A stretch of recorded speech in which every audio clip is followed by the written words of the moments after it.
So what now? What's next? This has been great, but has that been everything?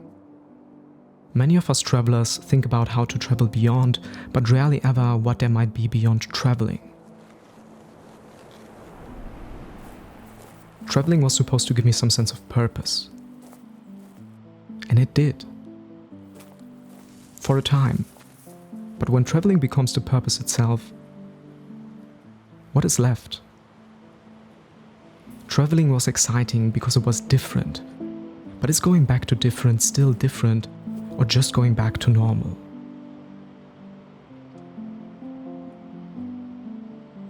What is at the core of these questions is, what do I want? What do I really want? And that's not an easy one to answer. In a capitalistic world driven by consumerism, we often think we know what we want. Although, once most materialistic needs, if not all, are met, we still long for more. Some of us accumulate more stuff or wealth, and since I do not really possess much stuff or wealth, I'm not sure if that will do the trick. But I have a feeling it won't. Some of us find the answer in a fulfilling relationship, maybe a family. Others will find the perfect job or create it along with their very own business. And others again will find a group of people they feel they really belong to.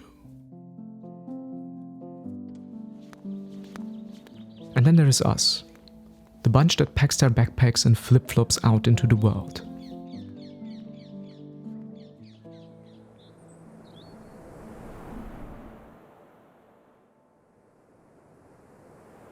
The thing with relationships, jobs, businesses, or communities is they reinforce their own purpose. So if you've found or if you've established one of these pillars of your life, asking, what do I want, in a way, answers itself. Your purpose is to be part of something and as such do the part required to improve the quality of your relationship, job, business, or community. But when you're a traveler and really just that, there is no one and nothing that will tell you what to do. Which is amazing! Until it isn't. That's the part most people leave out. Not all of us fit into the system. Not all of us find fulfillment in the templates of life out there. And let's leave the hamster wheel aside. By this time, there are more than enough templates for alternative lifestyles on how to be a digital nomad, a self-made entrepreneur, or a creature of spirit and whatnot. I get it. Please cross me off your email list. Been there, done that. It's not for me. Thank you. Goodbye. And this is where it gets tricky. If you don't find yourself fitting into the system, whatever that is exactly, nor into new age or newer communities, you kind of find yourself not fitting in. As a traveler, here are your options. Number 1, you travel, you find purpose along the way or at some other place in the world. You live, you're happy, you die, happy, hopefully. Number 2, you travel, you come back, you change your life according to what you've learned and experienced, you find your calling, you live, you're happy, you die, happy you've changed your life. Number 3, you travel, you come back, everything goes back to normal, you live, you're happy, you die, content to have made unique and memorable experiences of a lifetime. Number 4, you travel, you come back, everything goes back to normal, you go back to miserable, you go back to travel, the cycle continues indefinitely. Number 5, you become a travel influencer and you do what you love until you love it no more, or you have to because something needs to pay the bills and you kind of burned a lot of bridges pursuing this life, so you better keep going.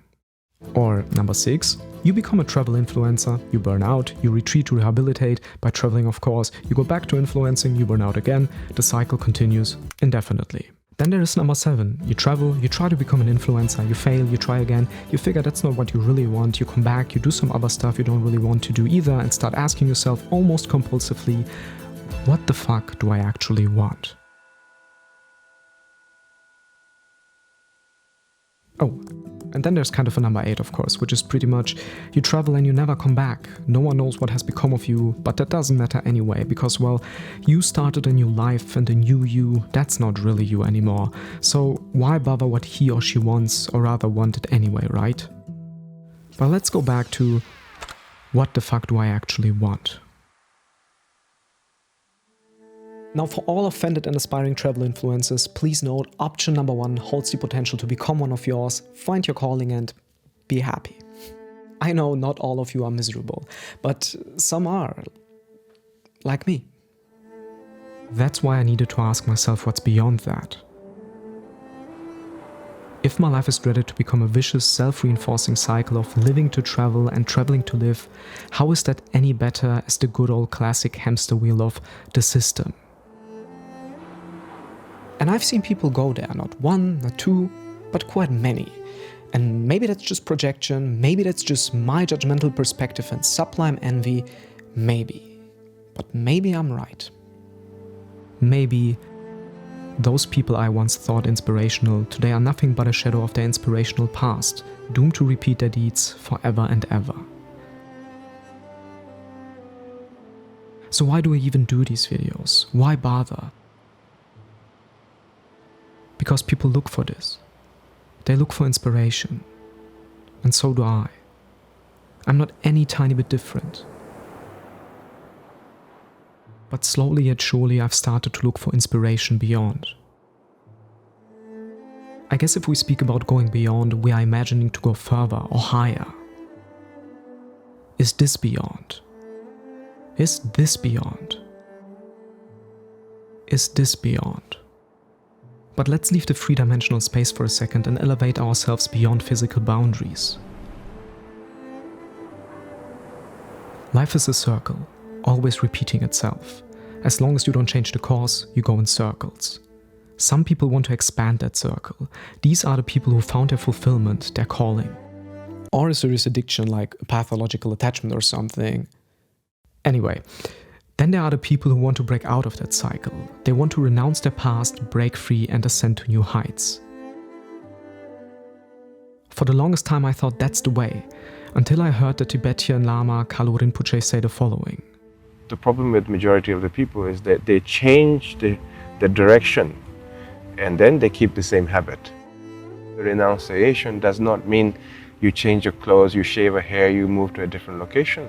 Renunciation means not spinning into the same cycle. You renounce the illusion of your mind. Let me repeat. Life is a circle. As long as you don't change the course, you go in circles. And when you break free, you start another one. But if you don't change the course, you'll just keep going in circles again. But I want something different. I want to go beyond. Beyond my own circles. Because no matter what you believe, you won't escape life, and remember, life is a circle. So where do I go when I want to go beyond? I go beyond my own horizon, beyond my own dreams, because the answer to the question, what do I really want, might not be found within myself, but beyond.